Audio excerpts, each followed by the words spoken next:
രാമായണത്തിലെ അതിപ്രധാന കഥാപാത്രങ്ങളിൽ ഒന്നാണ് ദശരഥൻ. രാമായണത്തിലെ കേന്ദ്ര കഥാപാത്രമായ ശ്രീരാമചന്ദ്രൻ്റെ പിതാവാണ് അദ്ദേഹം. ദശരഥൻ ഇക്ഷ്വാകു വംശത്തിലെ അജൻ എന്ന രാജാവിൻ്റെയും ഇന്ദുമതിയുടെയും പുത്രനാണ്. ദശരഥൻ എന്നതല്ല അദ്ദേഹത്തിൻ്റെ യഥാർത്ഥ നാമം. നേമി എന്നാണ് അദ്ദേഹത്തിന് മാതാപിതാക്കന്മാർ നൽകിയ പേര്. ദശരഥൻ എന്ന പേര് പിന്നീട് വന്നു ചേർന്നതാണ്, ദേവന്മാർ സമ്മാനിച്ചതാണ്. അതിൻ്റെ പൂർവ്വവൃത്താന്തം നമ്മൾ പലപ്പോഴും അത്ര പ്രാധാന്യത്തോടുകൂടി ഓർക്കാറില്ല. ഒരിക്കൽ ദേവന്മാരുടെ കൂട്ടത്തിൽ ഇന്ദ്രൻ ഒരു അപകട സന്ധിയിൽ ഏർപ്പെട്ടു. അതായത് ശംബരാസുരൻ ഇന്ദ്രപദം കരസ്ഥമാക്കിക്കൊണ്ട് ദേവലോകത്ത് വലിയ പ്രയാസങ്ങൾ ഉളവാക്കി. ആ സന്ദർഭത്തിൽ ഭൂമിയിലെ പ്രതാപശാലിയായ നേമി എന്ന രാജാവിനെ ബ്രഹ്മാവ് ഉൾപ്പെടെയുള്ള ദേവന്മാരെല്ലാവരും കൂടി സ്വർഗത്തിലേക്ക് ക്ഷണിച്ച് ഈ അസുരനെ വധിച്ച് അവിടെ ദേവത്വത്തിൻ്റെ പുനഃസ്ഥാപനം സാധ്യമാക്കുന്നതിന് അപേക്ഷിച്ചു. അങ്ങനെ നേമി സ്വർഗത്തിലെത്തി അദ്ദേഹം ശംബരാസുരനുമായിട്ട് ഘോരമായ യുദ്ധം ആരംഭിച്ചു. ശംബരാസുരൻ ഈ അസുരവർഗത്തെയെല്ലാം നിഷ്പ്രയാസം വധിച്ചുകൊണ്ട് മുന്നേറുന്ന നേമിയുടെ വൈദഗ്ധ്യം കണ്ട് അന്ധാളിച്ചു. എന്നിട്ട് അദ്ദേഹം 10 ദിക്കുകളിൽ 10 തേരുകളിൽ ഇരുന്നു കൊണ്ട് നേമിയോട് യുദ്ധം ചെയ്തു. ആ സമയത്ത് നേമി എന്താണ് ചെയ്തത്? അദ്ദേഹവും ഈ അസുരനോട് അതേ വിധത്തിൽ 10 രഥത്തിൽ 10 ദിക്കിലിരുന്നു കൊണ്ട് പോരാടുകയും അയാളെ തോൽപ്പിക്കുകയും ചെയ്തു. അങ്ങനെ ദേവന്മാരുടെ അഭീഷ്ടം അദ്ദേഹം സാധ്യമാക്കി. ഈ അത്ഭുതകരമായിട്ടുള്ള യുദ്ധപരാക്രമം കണ്ടിട്ട് ബ്രഹ്മാവാണ് ദശരഥൻ 10 രഥത്തിൽ ഒരേ സമയത്തിരുന്ന് 10 പ്രതിയോഗികളോട് ഒന്നുപോലെ യുദ്ധം ചെയ്യാൻ സാധിക്കുന്നവൻ എന്ന അർത്ഥത്തിൽ ദശരഥൻ എന്ന പേര് നൽകിയത്. ദശരഥൻ്റെ മകനായിട്ടാണ് ശ്രീരാമൻ വന്നു പിറന്നത്. ഭരതനും ലക്ഷ്മണനും ശത്രുഘ്നനും അദ്ദേഹത്തിൻ്റെ ഇളയ സഹോദരന്മാരായിട്ട് വന്നു പിറന്നു. തീവ്രമായ തപസ്സിൻ്റെ ഫലമായിട്ട് കശ്യപ പ്രജാപതിക്ക് ഉണ്ടായ സന്താനമാണ് ദശരഥ ജന്മത്തിൽ രാമനായിട്ട് അദ്ദേഹത്തിന് ലഭിച്ചത് എന്നുള്ള കാര്യം നമുക്കറിയാം.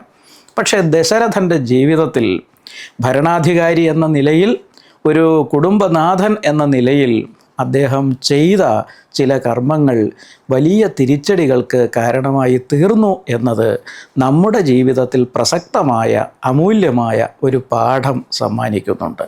2 കാര്യങ്ങളാണ് ഈ സന്ദർഭത്തിൽ നമുക്ക് ഓർക്കാവുന്നതായിട്ടുള്ളത്. ഒന്ന്, ചെറുപ്പത്തിൽ വികാരത്തള്ളിച്ചയും യൗവനത്തിൻ്റെ തീക്ഷ്ണതയും ഒക്കെ കൊണ്ട് പലരും പല ചാബല്യങ്ങളും ആപത്തുകളുമൊക്കെ ക്ഷണിച്ചു വരുത്താറുണ്ട്. ദശരഥനുമുണ്ടായി അങ്ങനെ ഒരു കാര്യം. ഒരു ദിവസം അദ്ദേഹം നായാടിക്കൊണ്ടിരിക്കുമ്പോൾ കാട്ടിൽ വച്ച് രാത്രിയിൽ ആന വെള്ളത്തിൽ തുമ്പിക്കൈ മുക്കുകയാണ് എന്ന് തോന്നുന്ന ഒരു ശബ്ദം കേട്ടിട്ട് ആ ദിക്കിലേക്ക് ഒരു അമ്പ് പായിച്ചു. ശബ്ദവേദി എന്നു പേരുള്ള ആ അമ്പ് ചെന്ന് തറച്ചത് യഥാർത്ഥത്തിൽ ഒരു മുനികുമാരൻ്റെ ശരീരത്തിലാണ്. ആനയായിരുന്നില്ല. ഒരു കുടം വെള്ളത്തിൽ താഴ്ത്തി ജലം സംഭരിക്കുന്നതിനിടയിൽ കേട്ട ശബ്ദം ആനയുടെ ശബ്ദമാണ് എന്ന് തെറ്റിദ്ധരിച്ചിട്ടാണ് അദ്ദേഹം ചെയ്തത്. പക്ഷേ ഈ അസ്ത്രപ്രയോഗ വിദഗ്ധനായ രാജാവിൻ്റെ ശബ്ദവേദി എന്ന അമ്പ് ലക്ഷ്യത്തിൽ തന്നെ ചെന്ന് തറച്ചു. ആർത്തനാദം കേട്ടിടത്തേക്ക് അദ്ദേഹം ഓടി എത്തുകയും ചെയ്തു. അങ്ങനെ അദ്ദേഹം മനസ്സിലാക്കി, ഇത് ഒരു മുനികുമാരനാണ്. അന്ധരായ വൃദ്ധരായ മാതാപിതാക്കൾക്ക് ദാഹം ശമിപ്പിക്കാൻ വെള്ളമെടുക്കാൻ വന്ന ആളാണ്. അദ്ദേഹത്തിൻ്റെ മേലാണ് തൻ്റെ അമ്പ് പതിച്ചത്, ഈ ആപത്തുണ്ടായത് എന്ന് മനസ്സിലാക്കി അദ്ദേഹം മാപ്പപേക്ഷിക്കുകയൊക്കെ ചെയ്തു. പക്ഷേ ആ രാജകുമാരൻ ആയ നേമിയോട്, ദശരഥനോട് ആ മുനികുമാരൻ പറഞ്ഞത് നമ്മൾ പ്രത്യേകം ശ്രദ്ധിക്കണം. ആ മുനികുമാരൻ, ശ്രാവണൻ എന്നു പേരുള്ള ആ മുനികുമാരൻ തൻ്റെ മാതാപിതാക്കൾക്ക് ഉടൻ തന്നെ കുടിവെള്ളം എത്തിച്ചു കൊടുക്കണം, സംഭവിച്ചതെല്ലാം അവിടെ അറിയിക്കണം, അവരെ ആശ്വസിപ്പിക്കണം എന്നപേക്ഷിച്ച് പ്രാണൻ വെടിഞ്ഞു. അങ്ങനെ രാജാവ് അവിടെ ചെന്ന് വിവരമൊക്കെ പറഞ്ഞപ്പോൾ പുത്രശോകത്താൽ നീയും മരിക്കുക എന്ന് ശപിച്ചിട്ട് മകൻ്റെ ചിതയിൽ ചാടി ജീവൻ അവസാനിപ്പിക്കുകയാണ് ആ വൃദ്ധ മാതാപിതാക്കൾ താപസന്മാർ ചെയ്തത്. അങ്ങനെ ഒരു ശാപം ചെറുപ്പത്തിൽ അദ്ദേഹത്തിനുണ്ടായി. പിന്നീട് അദ്ദേഹം തൻ്റെ പ്രിയ പത്നിയായ കൈകേയിക്ക് ഒരു വരം കൊടുത്തിട്ടുണ്ടായിരുന്നു. ആ വരത്തിൻ്റെ ഫലമായിട്ട് അവർ രാമനെ വനത്തിലേക്ക് അയക്കണമെന്നും ഭരതനെ രാജാവായിട്ട് വാഴിക്കണമെന്നും ആവശ്യപ്പെട്ടപ്പോൾ ദശരഥ മഹാരാജാവ് കൈകേയിക്ക് നൽകുന്ന വാഗ്ദാനങ്ങൾ നമ്മൾ പ്രത്യേകം ശ്രദ്ധിക്കണം.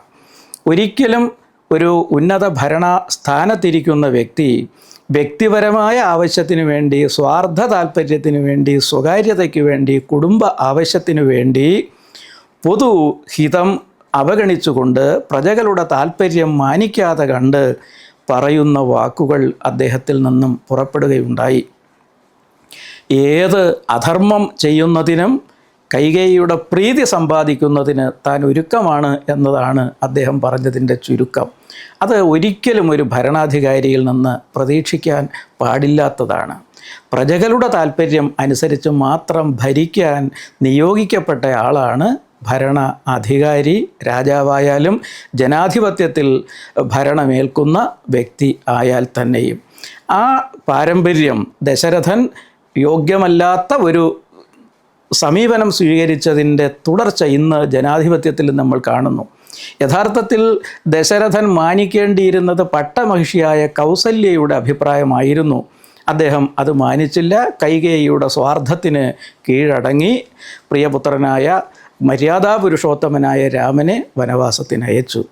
അതുപോലെ സ്വന്തം താല്പര്യത്തിന്, ഇഷ്ടത്തിന് വേണ്ടിയിട്ട് ഉന്നത അധികാരസ്ഥാനത്തിരിക്കുന്ന പലരും മകൾക്ക് വേണ്ടി, മകനു വേണ്ടി, ഭാര്യയ്ക്ക് വേണ്ടി, വീട്ടുകാർക്ക് വേണ്ടി, ഇഷ്ടജനങ്ങൾക്ക് വേണ്ടി, അനുയായികൾക്ക് വേണ്ടി ഒക്കെ ചെയ്തു കൂട്ടുന്ന അധർമ്മങ്ങൾ ഇന്ന് നമ്മുടെ നാട്ടിൽ വളരെ പ്രകടമാണ്.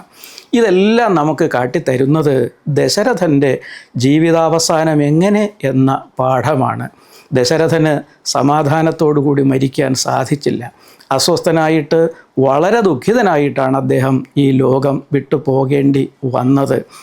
ഒരു വ്യക്തിയെയും ഒരു ജീവിയെയും ക്ലേശിപ്പിക്കാതെ ലോകത്തിൻ്റെ മംഗളത്തിന് വേണ്ടി തപസ്സനുഷ്ഠിക്കുന്ന, കൊടും കാട്ടിൽ കുടിൽ കെട്ടി താമസിക്കുന്ന ആളുകളുടെ സന്താനത്തെ അകാരണമായി വധിച്ചു എന്ന മഹാപാപം ചെയ്തതിൻ്റെ ഫലമായിട്ട് അദ്ദേഹത്തിന് മക്കളെ പിരിഞ്ഞ് മരണം സമയത്ത് ആരുമില്ലാത്ത ഒരു ദുരന്തം നേരിടുകയുണ്ടായി.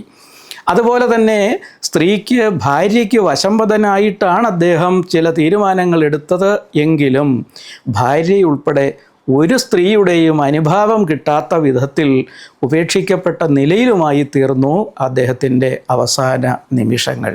ഇത് നമുക്ക് ജീവിതത്തിൽ പകർന്നു തരുന്ന പാഠം, അകാരണമായിട്ട് ആരെയും ഒന്നിനെയും ദ്രോഹിച്ചുകൂടാ, നോവിച്ചുകൂടാ. പ്രത്യേകിച്ച് തപസ്സുകളെ. ഭാരതം എന്ന രാഷ്ട്രത്തിൻ്റെ ഏറ്റവും വലിയ വൈശിഷ്ട്യം ഇതാണ്. തപസ് നിസ്വാർത്ഥമായി ലോകമംഗളത്തിന് വേണ്ടി തപസ് അനുഷ്ഠിക്കുന്ന എത്രയെത്രയോ മഹാവ്യക്തികൾ ഈ ഭൂമിയിൽ നിക്ഷേപിച്ചിട്ടുള്ള ആ മഹത്തായ ഊർജ തരംഗങ്ങൾ അങ്ങനെ നിലനിൽക്കുകയാണ്. അത് ഈ ലോകത്തെ നിലനിർത്തുകയാണ്.